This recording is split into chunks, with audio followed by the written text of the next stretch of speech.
Today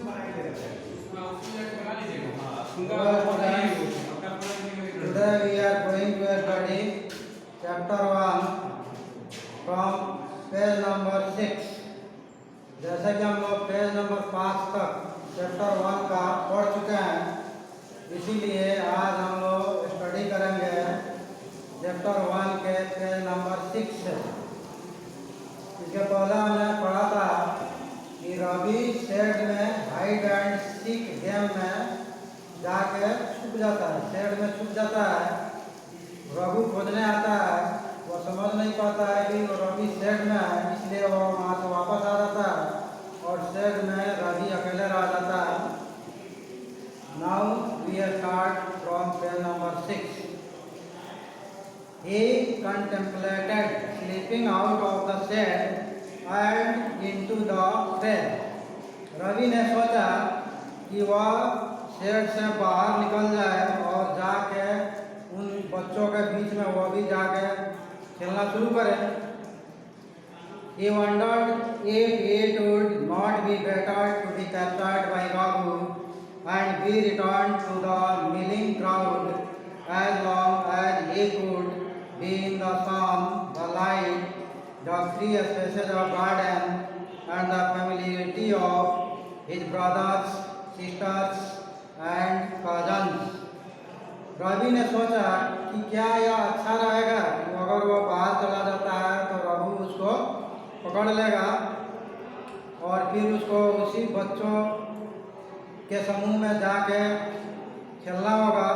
और अभी चूँकि लाइट है, दिन है, तो गार्डन के खुले जगह में वह खेल पाएगा और उसके भाई बहन और कजन सब वहाँ पे हैं, उसी में वह भी मिल जाएगा, खेलना शुरू कर देगा। फिर उसने सोचा it would be evening soon, जल्दी ही शाम हो जाएगी। Their game should become legitimate, और नियम के अनुसार खेल भी हो जाएगा। The parents should sit out on the lawn on cane basket chairs and watch them as they flow round the garden or gathered in knots to share a loot of mulberries or black tea splitting jamun from the garden tree. फिर रवि ने सोचा कि उसके माता पिता भी अब बाहर आके घास के मैदान में बेत की कुर्सी पर, जिसका आकार टोकरी की तरह है, बैठेंगे और वो लोग देखेंगे कि कैसे बच्चे जो हैं गार्डन में इकट्ठा हुए हैं और वह समूह में वहाँ पर जो मलबेरी का पेड़ है और वह शहतूत, मलबेरी मीन शहतूत, वह शहतूत जो उन्होंने इकट्ठा किया है, या फिर जो काला काला जामुन, दांत को अलग पहचान देने वाला जामुन भी है वहाँ पे गार्डन ट्री में, उसके लूट में वो लोग शामिल हो जाएंगे। यानी सब जितना अधिक से अधिक हो उसको प्राप्त करना चाहेंगे। ये सब होगा, ऐसा रवि सोच रहा। The gardener would fix the hose pipe to the water tap and water would fall lavishly through the air to the ground, soaking the dry yellow grass and the red gravel and arousing the sweet, the intoxicating scent of water on dry earth. फिर उसने सोचा कि gardener यानी माली अब water tap में वो जो होस पाइप है उसको सेट कर देगा और उसमें से पानी ज़्यादा मात्रा में निकलने लगेगा और हवा से होते हुए वह ज़मीन पे जो सूखी पीली घास है उसको भिगाएगा और वहाँ पे जो लाल कंकड़ है उसको भी भिगाएगा। और इससे क्या होगा कि सूखी हुई ज़मीन से मीठी मीठी बहुत बढ़िया सेंट, जो कि सूखी हुई ज़मीन पर पानी पड़ने से ऊपर आने लगता है, वह भी आना शुरू कर देगा। That loveliest scent in the world, और वह पानी जो सूखी ज़मीन पर गिरता है तो उसका जो सुगंध आता है वह दुनिया में सबसे अच्छी सुगंध होती है। Ravi sniff for a bit of it, Ravi ने थोड़ा देर के लिए इस इसको सूंघा, इसका गंध को महसूस किया। He half rose from the bathtub, then heard the despairing scream of one of the girls as Raghu bore down upon her. Bathtub में जो शेड के अंदर वह बैठा हुआ था, बाथटब पर किनारे पर, वहाँ से वह आधा उठा और उसने निराशा प्रकट करने वाला एक लड़की का आवाज़ सुना, क्योंकि रघु उसको परेशान कर रहा था। There was the sound of a crash and of rolling about in the bushes, the shrubs, then screams and accusing sobs of, "I touched the den, you did not, I did, you liar, you did not," and then a fading away and silence again.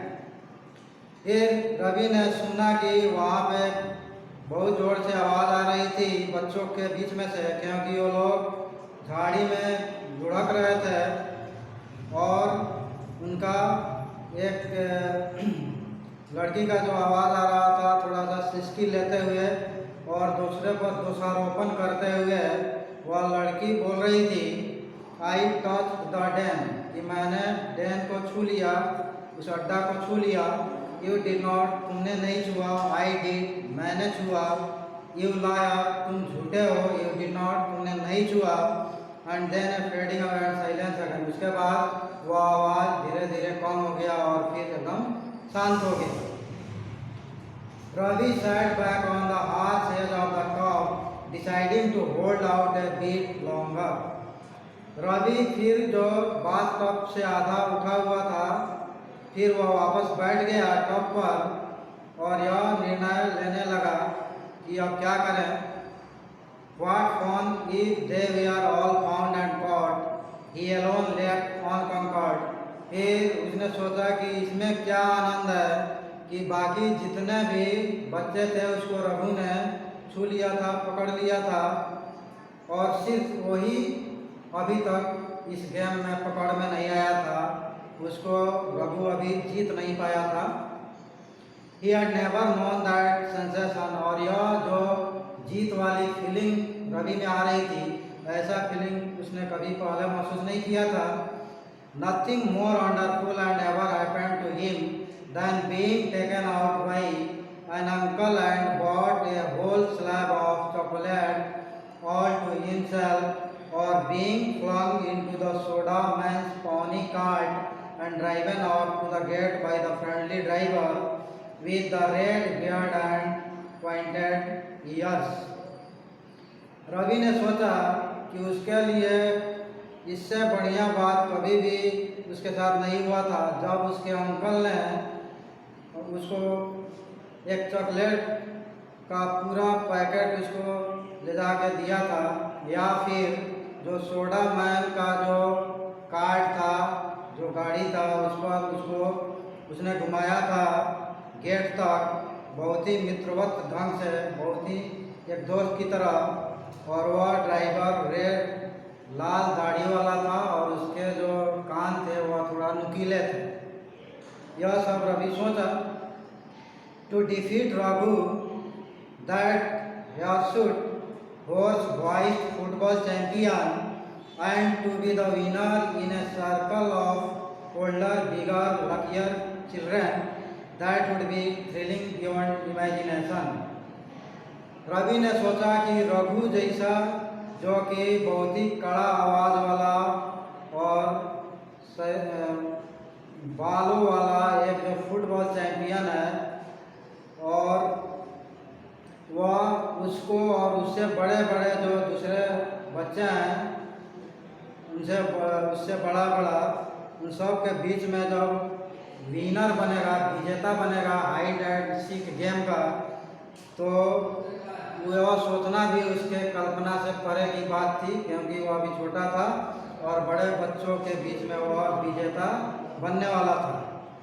He hugged his knees together and smiled to himself, almost shyly at the thought of so much victory, such laurels.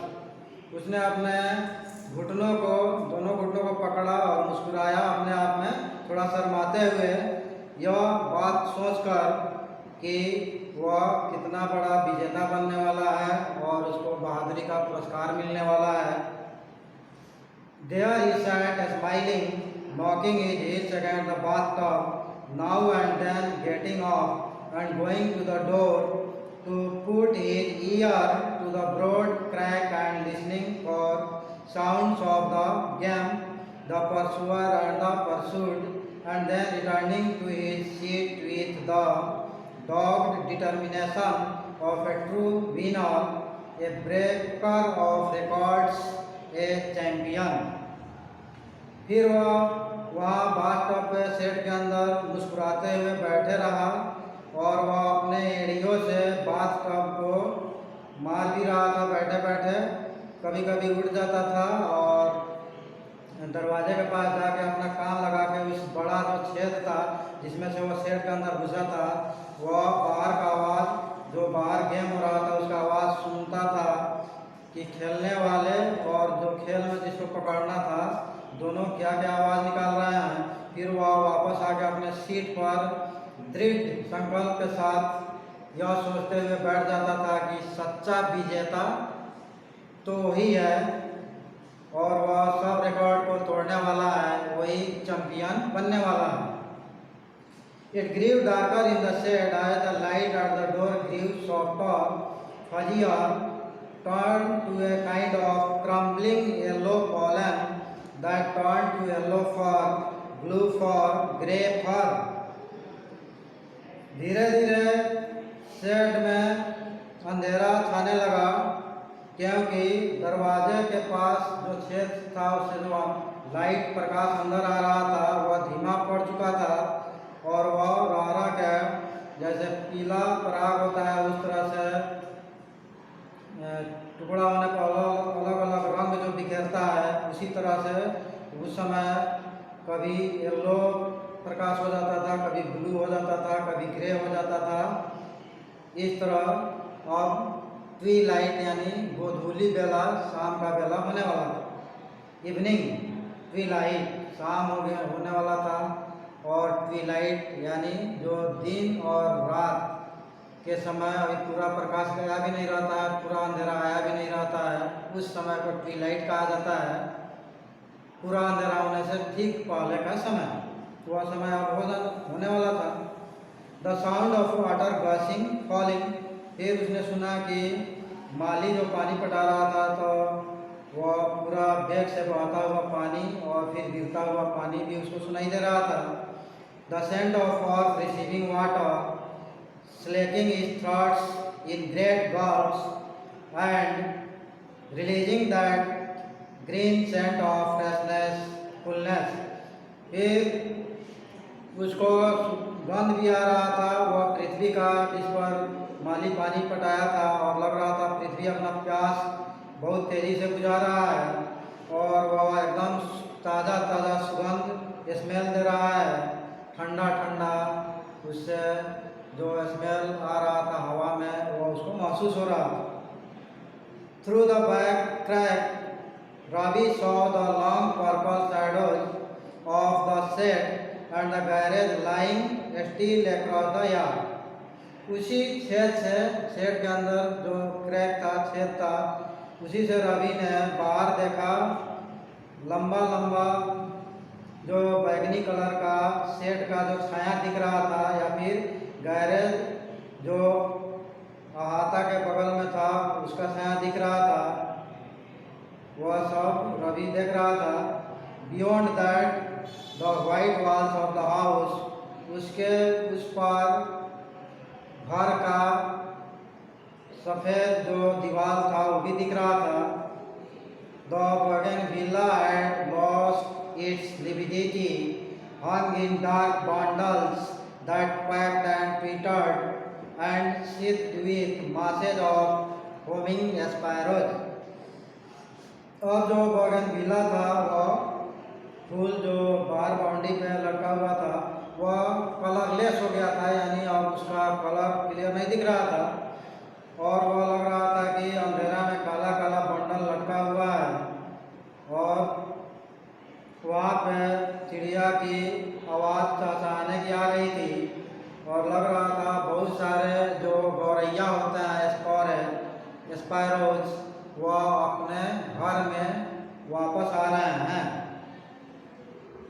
The lawn was short of from his view, और जो घास का मैदान था, lawn था, वह उसके नज़र से दूर था, वह नज़र उसको नहीं आ रहा था। Could he hear the children's voices? It seemed to him that he could. क्या वह बच्चों का आवाज़ सुन सकता था? उसको ऐसा लगा कि हाँ, कोशिश करे तो वह सुन सकता था। It seemed to him that he could hear them chanting, singing, laughing. उसको ऐसा लगा कि वह उनको कुछ जपते हुए, गाते हुए, हंसते हुए सुन सकता था। But what about the game? फिर उसने सोचा लेकिन गेम का क्या हुआ, क्योंकि पहले से हाइड एंड सीक, छिपम छिपाई वाला खेल चल रहा था। What had happened? क्या हुआ था? Could it be over? क्या वह हाइड एंड सीक गेम खत्म हो सकता था या हो गया था? How could it when he was still not found? फिर रवि ने सोचा कि यह गेम खत्म कैसे हो सकता था, क्योंकि अभी भी जो शिकार खोजने वाला रघु था वह रवि को अभी भी पकड़ नहीं पाया था, तो गेम खत्म कैसे हो सकता था? It then occurred to him that he could have slipped out long ago, dashed across the yard to the veranda and caught the den. फिर अचानक उसके मन में एक ख्याल आया कि वह बहुत पहले ही वह वहाँ से शेड से निकल सकता था छुप के, और फिर वह जाके जो यार्ड था वहाँ से वो बरांडा तक जा सकता था, और डेन को यानी जहाँ पे गेम को छूने वाला जगह था, जहाँ पर छुपन छिपाई खेल में वहाँ पे आके छूना पड़ता विजेता को, वह जगह वह छू सकता था। It was necessary to do that to win, और यह जरूरी था उस गेम में फाइनली उसको जीतने के लिए कि वह आके उस जगह को छुए। He had forgotten, लेकिन वह भूल चुका था। He had only remembered the part of hiding and trying to elude the seeker. उसको सिर्फ इतना ही याद था कि छुपना है उसको, और जो खोजने वाला सीकर है रघु, उससे सिर्फ बचना है। He had done that so successfully, और यह काम उसने बहुत ही सफलतापूर्वक किया था। His success had occupied him so wholly that he had quite forgotten that success had to be clinched by that final dash to victory and the ringing cry of Dan. तो छुपने के ख्याल में वह इतना उलझ गया था कि वह पूरा भूल ही चुका था कि वह गेम में पूरा सक्सेस तभी माना जाएगा, तभी उसको सफलता प्राप्त हो सकती है जब वह जीतने के लिए अपना अंतिम जो उसका काम है वह करे, जाके डैन को छुए और डैन डैन डैन करके वह चिल्लाए, तभी वह विजेता घोषित किया जा सकता था। With a whimper he brushed through the crack, fell on his knees, got up and stumbled on stiff, benumbed legs across the shadowy yard, crying heartily by the time he reached the veranda, so that when he flung himself at the white pillar and bawled, Dan, Dan, Dan, वह थोड़ा सा टिनटिनाते हुए तेजी से crack से निकला, तो वह घुटने पर वह गिर गया, अचानक गिर गया। फिर वह उठा, फिर उसका पैर थोड़ा कड़ा हो गया था, थोड़ा सुन्न हो गया था। उस यार्ड के पास उसको चोट लग गई थी। वह एकदम दिल से रो रहा था जब तक कि वह बरामदा तक पहुंचा, और वह वाइट पिलर जहाँ पे था वहाँ तक वह गया और जोर से चिल्लाया, डैन डैन डैन, यानी वह अब विजेता हो गया है, ऐसा उसने साबित करना चाहा। His voice broke with rage and pity at the disgrace of it all, and he felt himself flooded with tears and misery. लेकिन गुस्सा से और तकलीफ से उसका आवाज़ जो है निकल रहा था, क्योंकि उसने महसूस किया कि उस पर उसके विजेता होने के आवाज़ पर किसी ने ध्यान भी नहीं दिया, उसको चोट भी लगी हुई थी, और इस तरह से वो आंसुओं में डूबा तकलीफ हो रही थी। Out on the lawn the children stop chanting. बाहर घास के मैदान में बच्चे जो थे वह बोलना बंद कर दिए थे। They all turn to stare at him in amazement. अब सब लोग आश्चर्य से मुड़ के रवि को देखने लगे। Their faces were pale and triangular in the dust. अब वो धूली बेला में, शाम के बेला में उनके जो चेहरे थे वह पीले थे और ट्रायंगुलर त्रिकोण जैसा त्रिकोणीय दिख रहे थे। The trees and bushes around them stood inky and sepulchral spilling long shadows across them. जो बड़े बड़े पेड़ और जो झाड़ियाँ थी उनके अगल बगल में वह एकदम डार्क यानी स्याही के कलर के हो गए थे और वहाँ पे सबका पेड़ों का छाया ये सब अगल बगल दिख रहा था। दे स्टेयर्ड, उन्होंने रवि को देखा घूरा।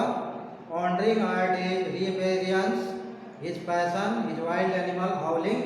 फिर वो लोग सोच रहे थे उसके अचानक प्रकट होने पे और उसके उत्साह पे और वह जंगली जानवर जैसा उसके आवाज़ पे। Their mother rose from her basket chair and came towards him worried, annoyed, saying, "Stop it, Ravi, don't be a baby." उनकी माँ जो बास्केट चेयर पे बैठी हुई थी वहाँ से उठी और उसके तरफ बढ़ी, थोड़ा चिंतित थी, नाराज भी थी और यह कह रही थी कि रवि इसको रोको, इसको रोको, एक बच्चा, छोटा बच्चा मत बनो। Have you hurt yourself? फिर माँ ने रवि से पूछा क्या तुमने अपने आप को चोट पहुँचाया है? Seeing him attended to, the children went back to clasping their hands and chanting, "The grass is green, the rose is red." फिर दूसरे बच्चों ने जब देखा कि माँ रवि को का ध्यान रख रही है तो लोग फिर वापस चले गए और अपना अपना हाथ बजाते हुए फिर से वह जपने लगे। घास हरा है, गुलाब लाल है और वह अपना खेल फिर से खेलना शुरू कर दिया। So students, today we learned this part of this chapter. In next lecture, we shall finish this chapter, the remaining part of this chapter. Thank you, students.